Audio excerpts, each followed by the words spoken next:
Have you ever heard of Ozempic? As the kids would say, it's all the rage on social media.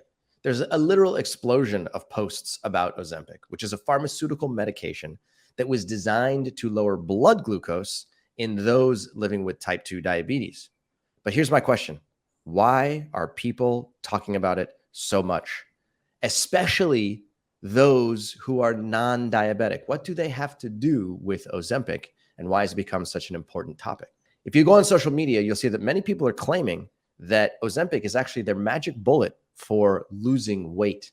And the results that people are advertising are extremely attractive. If you are interested in losing weight, it's likely to influence you to want to use Ozempic as your magic weight loss tool. Now, you also see that there's plenty of studies that show that weight loss drugs like Ozempic are published in reputable journals online. And people are advertising that they're losing not just a few pounds, but large amounts of weight. And the best part is that they're doing it without even changing their lifestyle. And they also make suggestions like you can see results about 15% body weight loss simply by taking a once a week injection. And you can start losing weight in as little as 2 weeks. Now, these are a lot of compelling claims. And this is supposed to be a miracle drug. And because so many people are talking about it, I got skeptical because that's how my brain works. Now, we talk about it all the time.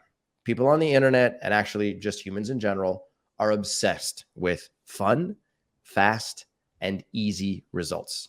And that's totally fine to look for, especially since the results are admittedly very strong, specifically when it comes to the use of this pharmaceutical drug to promote weight loss. But the one thing that many people suffer from, and this is in the weight loss world as well as with many chronic conditions, is that short-term thinking can lead you in the wrong direction. If you're looking for quick answers now, but you don't look into the future, then how's it going to affect your lifestyle, your weight, and your risk for many chronic diseases many years from now? You don't want to be exposing yourself to unknown disease risks.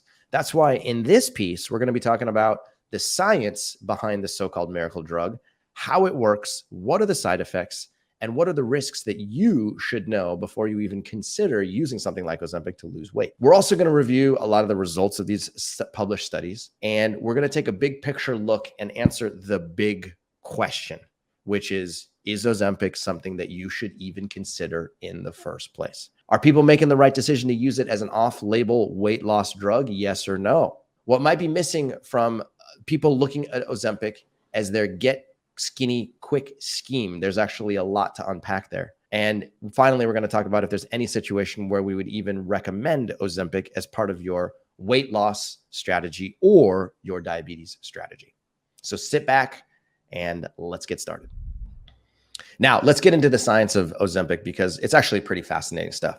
The name of the molecule that was discovered by the pharmaceutical industry is actually not Ozempic. That's the brand name of the drug. The actual peptide itself is called semaglutide. Now, semaglutide is a 30 amino acid peptide, and peptides are basically small proteins.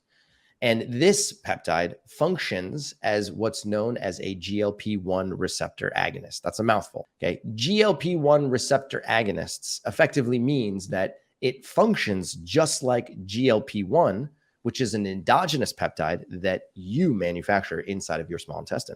Ozempic, the semaglutide, mimics the action of GLP-1 and talks to the same receptors that natively born GLP-1 does.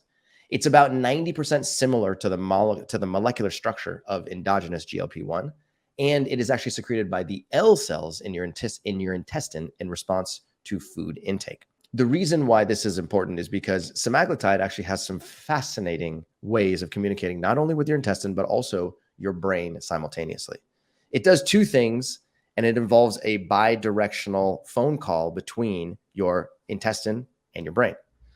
The first thing that semaglutide does is it actually distends your gut to make you feel full, such that when you're eating food, it's the same sensation that you get that stimulates your brain to say, I'm not as hungry anymore. So semaglutide itself actually activates the stretch receptors inside of your small intestine And by doing that, it sends a neurological signal up to your brain that says, hey, maybe you should slow down on your food intake.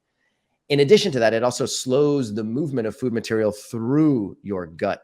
And that into itself causes a small traffic jam inside of your digestive tract, which then also makes you feel fuller. Now, this neurological signal that initiates inside of your gut signals all the way up to your hypothalamus, which is a grape-like structure inside of your the center part of your brain, right above the roof of your mouth. And this neurological signal is sent from your gut up to that hypothalamus. And it basically says, hey, hypothalamus, there's stuff inside of me. And your hypothalamus responds by saying, oh, that's a signal that I receive when there's food inside of the digestive tract. I'm going to slow or reduce my appetite. So as a result of that, your hypothalamus then reduces your appetite. And then that stimulates you to want to slow down or maybe even stop eating food. In addition to that, semaglutide also increases insulin secretion in your pancreas, because when there's food present inside of your gut, then insulin secretion is likely to be necessary, because that insulin is going to go act on the carbohydrate molecules and shuttle that glucose into tissues. Now, this is a fascinating biology because it involves multiple different endocrine tissues, all communicating with each other, both from neurological pathways as well as from cell-to-cell signaling pathways. And this is fascinating because it highlights one of the ways that humans are constructed, which is called using parallel pathways. And parallel pathways effectively mean that there can be multiple redundant mechanisms to all send a similar signal to initiate a biological response.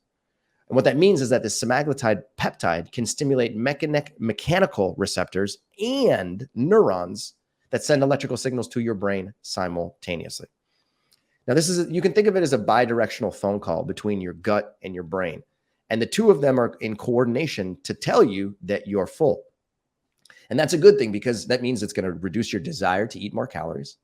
And that's one of the principal reasons why Ozempic is so popular, because if you inject Ozempic and it reduces your appetite, it's going to make you feel like you want less food, because it'll decrease your appetite. And that's always helpful when you're losing weight. Now, most weight loss programs force you to restrict your food intake and either count your calories or your points or your servings. And this can be problematic in the long term, because it actually increases your desire to want to eat food and increases your feeling of starvation. But semaglutide does the exact opposite. It actually makes you less hungry. And by being less hungry, you're more satiated. By being more satiated, you're emotionally less likely to want to take on food.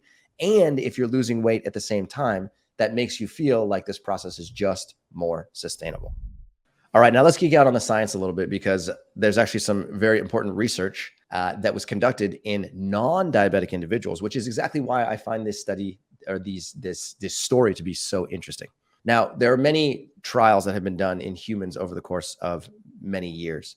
The most popular were considered the STEP trials. The STEP 1 trial was tested in about 1,961 non-diabetic patients and was published in the New England Journal of Medicine in March of 2021. In this study, they investigated individuals who were either obese with a BMI greater than 30 or overweight individuals with a BMI greater than 27 with at least one weight-related comorbidity.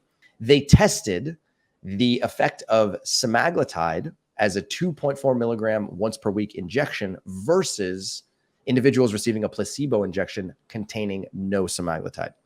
What they found was actually quite fascinating.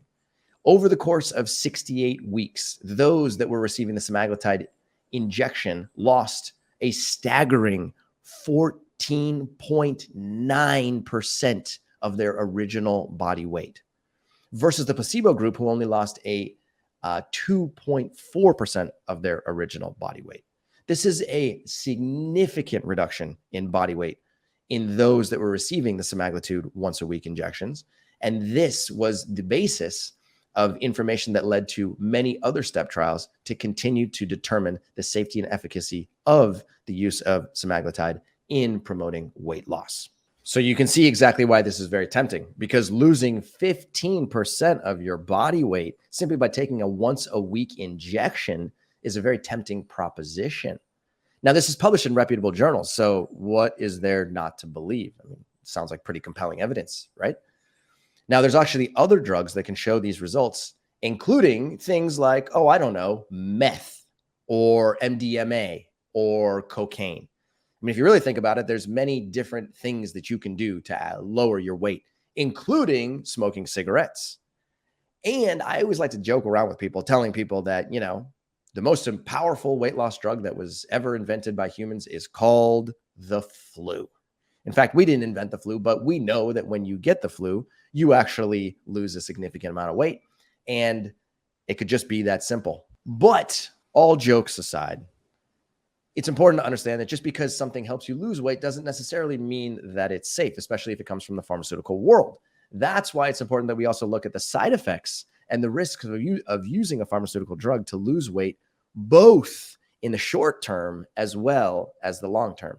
And the truth is that most people don't actually want to look into the long term because they're so focused on what's happening in the short term. But you, as the user, I strongly recommend that you look at both the short-term and long-term effects, because that's what ultimately can help guide you into making the right decision. Now, if you look on the manufacturer's website, you'll see that there's a really large and quite friendly list of common side effects. And these side effects include mainly gastrointestinal issues, including, but not limited to, constipation, nausea, diarrhea, vomiting, and abdominal pain. As if that wasn't enough, Ozempic is actually contraindicated for patients who are living with what's known as MEN2 or MTC. That stands for multiple endocrine neoplasia 2 or medullary thyroid cancer. Both of them are forms of thyroid cancer. And the reason that it's contraindicated for those living with MEN2 or MTC is because studies in rats demonstrated that semaglutide was associated with an increased risk of C-cell cancer. In addition to that, semaglutide is contraindicated for pregnant women because there's just insufficient data on the safety of semaglutide in pregnant women. Not only that, but semaglutide also is contraindicated for patients living with pre-existing gallbladder disease, pre-existing pancreatitis, and pre-existing gastroparesis. But here's the problem: as if those side effects weren't daunting enough, that's not even the biggest problem. The biggest problem is that when you stop using Ozempic, you are likely to gain back all of the weight that you lost. Let's dive a little bit more into the research, because the research has actually investigated exactly what happens when you start taking Ozempic and then you stop taking it and it doesn't look good. If you're living your life and you decided that you wanted to start taking it and you take some of these side effects for the ride, you're making a decision in the short term to promote weight loss. And that's okay if that's the decision that you decided to make. What it means is that you haven't actually solved your problem in the long term. You haven't changed your habits and you haven't actually made any lifestyle changes that are likely to prevent you from gaining weight into the future. But what you have to understand is that if you're using semaglutide as a short-term solution, you're likely to be using it as a fancy Band-Aid that could stop working at some point. Now let's dive back into the research here, because the Step 4 trial actually demonstrated exactly this effect. They tested 800 non-diabetic individuals. Again, they tested either those living with a BMI greater than 30 in the obese category, or those living with a BMI greater than 27 with at least one weight-related comorbidity. They tested whether or not semaglutide as a 2.4 milligram once per week injection versus placebo for 68 weeks had any measurable effect on body weight. But this time they did something slightly different than the Step 1 trial. In this trial, they gave patients semaglutide for the first 20 weeks for the run-in period. And then at the 20-week marker, they gave the semaglutide patients a continued use of semaglutide, and they changed the other group to placebo to determine what would happen after that point. After they had already started to lose weight, what would happen if they stopped taking it?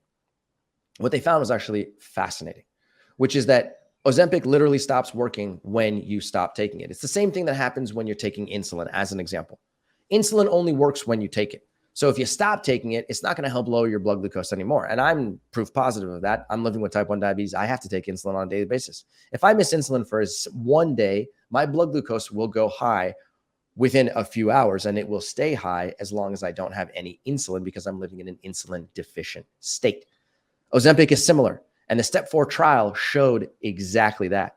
which is that after taking semaglutide for 20 weeks, those who stopped taking semaglutide gained back the weight that they had originally lost and more.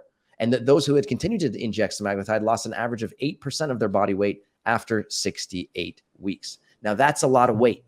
So it's very important to understand that just because you're taking it now and you're getting good results does not mean that that's going to continue into the future if you choose to stop taking it at some point.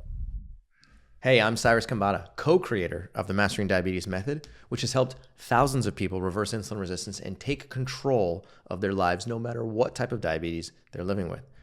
Do you want to know all of our tips, tricks, and secrets? They're right here in our New York Times best-selling book, Mastering Diabetes, which you can find at masteringdiabetes.org/book.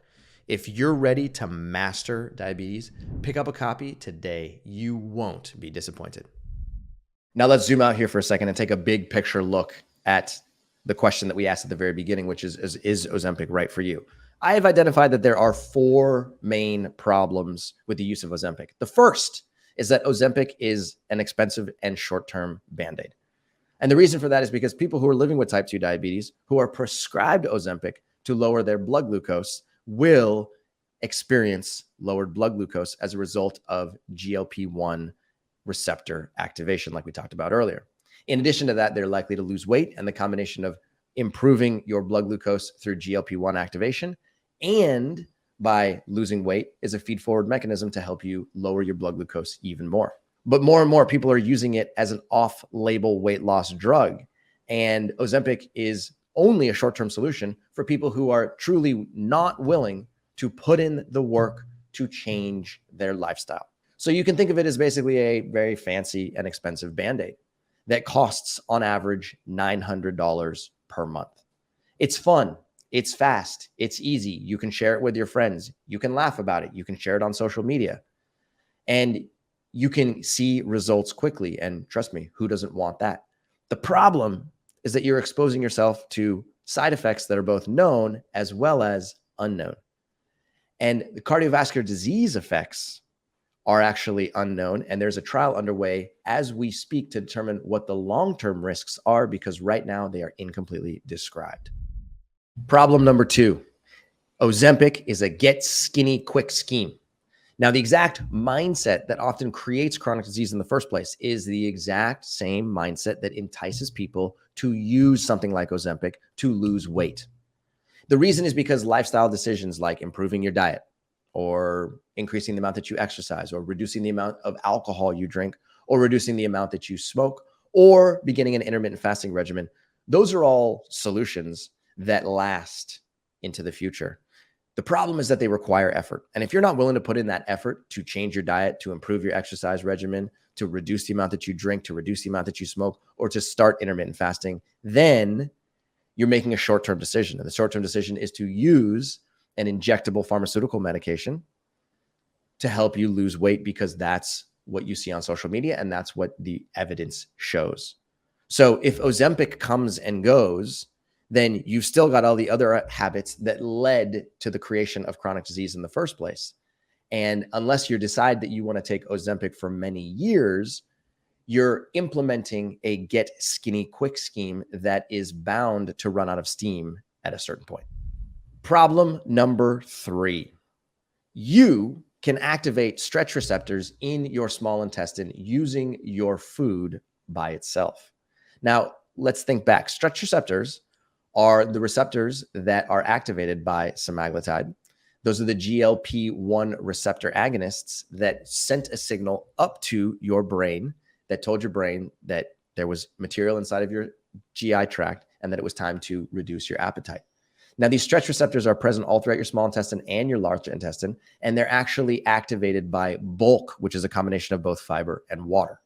We wrote about this extensively in our book, and I'm going to actually read you a passage just in case it's been a while since you read our book or since you haven't picked up a copy of the Mastering Diabetes book yet. The passage reads as follows: what actually makes you feel full? If you've ever asked yourself the question, what components of my food actually make me feel full, then join the club. The human digestive system is incredibly complex, and it is in constant communication with your brain to control your appetite as well as how quickly food moves through your stomach, your small intestine, and your large intestine. Your digestive system is intricately designed with a sophisticated collection of nerves that sense carbohydrate, fat, protein, nutrients, salt, and changes in pH, and the amount of mechanical stretch at various locations. Now, when you eat food, these neurons are in constant communication with your brain to make minute by minute decisions about when to start eating, when to slow down, and when to stop eating altogether. Nerves in your stomach and your small intestine secrete serotonin, which not only makes you feel happy, but also propels partially digested food through your small intestine and tells your stomach to wait before releasing more food downstream. Think of serotonin as a traffic light that constantly switches from green to red in order to control how and when your stomach empties. Now, one of the most important nutrients in your food that tells your brain when to slow or completely shut off your hunger mechanism or signal is known as bulk. Bulk is a term given to the combination of water and fiber, and that occupies space in your digestive system, and it mechanically stretches your stomach, your small intestine, and your large intestine simultaneously.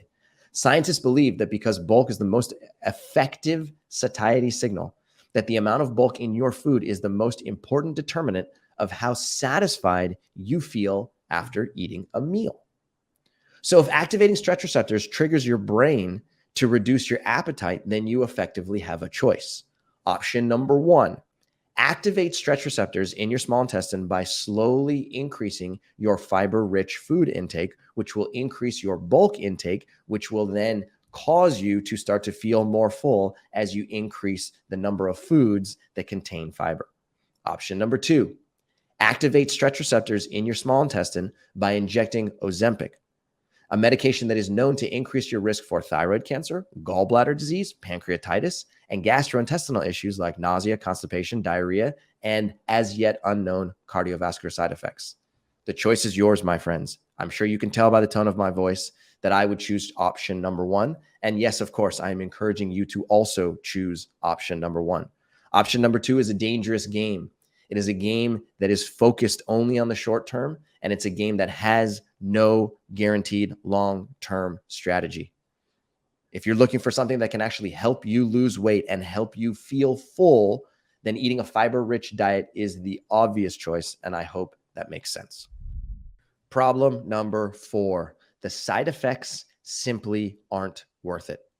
If I were to tell you that eating an apple may cause pancreatitis, would you do it? What if I were to tell you that eating a piece of chicken breast may cause either pancreatitis, gallbladder issues, or thyroid disease? Would you still do it? Why do people engage in risky behaviors when the cards are stacked against them? That's my question. Why do people act surprised when they develop a chronic disease after abusing their body for years? Why do people act surprised when they've been making a collection of short-term decisions, not thinking about the consequences of those decisions in the long term, and then wonder why they may have developed type 2 diabetes or obesity or cardiovascular disease or some combination of all three? None of this makes sense, my friends, but you're human. And oftentimes humans prioritize short-term decisions over long-term decisions. And that's why I want you to focus on the side effects. If you're going to get any side effects, especially if those are other chronic diseases from anything that you're doing, you should definitely stop and think about that, because that behavior is risky and it's likely to lead you in the wrong direction. Now, listen, I'm not here to recommend whether or not Ozempic is right for you. I'm not your doctor, but I can tell you that there's no weight loss strategy that is complete without making dietary and lifestyle changes. Pharmaceutical medications can help in the short term, and they do have a time and a place, but they aren't an excuse for doing the work and making the changes that can and will transform your life in the long term. You have the power today to change your health, and you always will have that power as long as you're alive. You don't likely need a drug to become dependent on. And the side effects of lifestyle change are beneficial. They include things like happiness and improved mood and improved cognitive function and a increased risk of, I don't know, scrapes and bruises because you're a little bit active.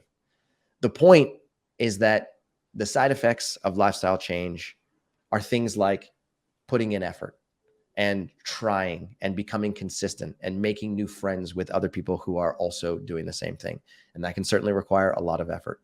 But the truth is that the rewards that come around from changing your lifestyle far outweigh the use of any pharmaceutical medication, especially when there's an alternative that's much more straightforward and has over 100 years of scientific research backing it. Now, Ozempic is popular right now. And just like all the other crazes before it, it's going to come and it's going to go. Okay. These crazes include things like the ketogenic diet, the carnivore diet, the paleo diet. They got great short-term data. They got really compelling images online. They've got people like supermodels that are talking about their experience using Ozempic and posting it all over the internet. Trust me, if you haven't watched these videos, go watch them now. Go to TikTok, go to Instagram, go to Facebook, and see what other people are saying about Ozempic, because it's actually mind-blowing. But here's the deal. You know the truth. You're smarter. It's powerful. It's risky. And Ozempic works. But the moment you stop, if you haven't made lifestyle changes, your weight's going to come right back. But lifestyle change is different. Lifestyle change is there for you. It always has been and it always will be. Okay? You just have to be willing to put in the hard work to change from the inside out.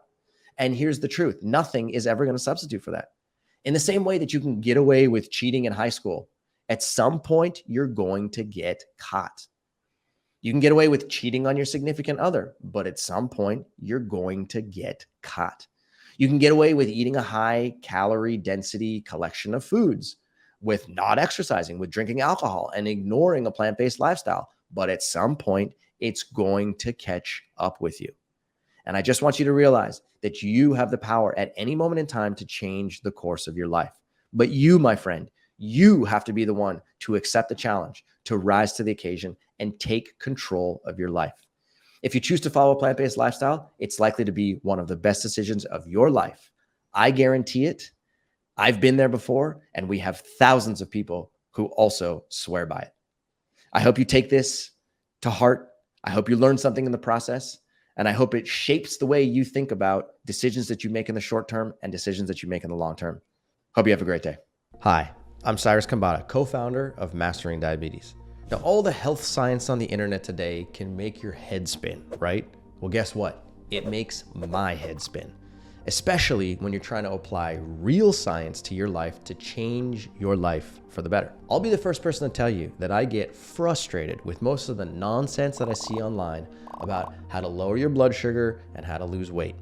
I've been studying the ins and outs of nutritional biochemistry for more than 20 years.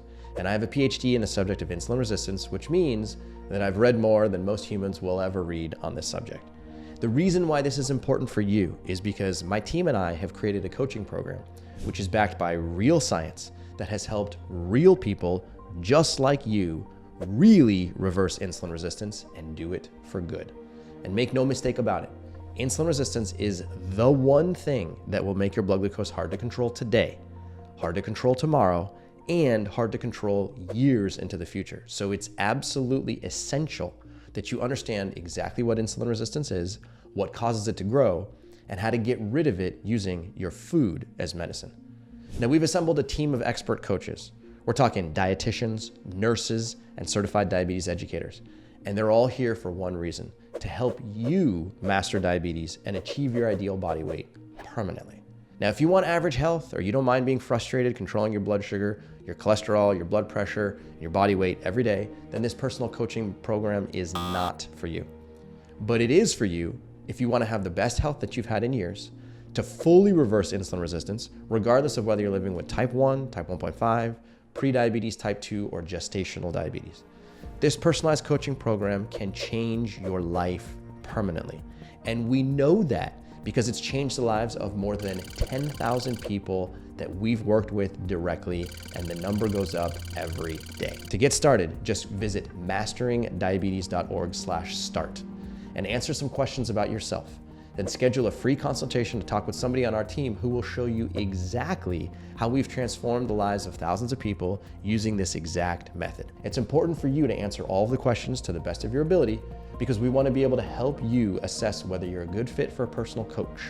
We have a limited number of spots available, and that's why it's imperative to find a good fit.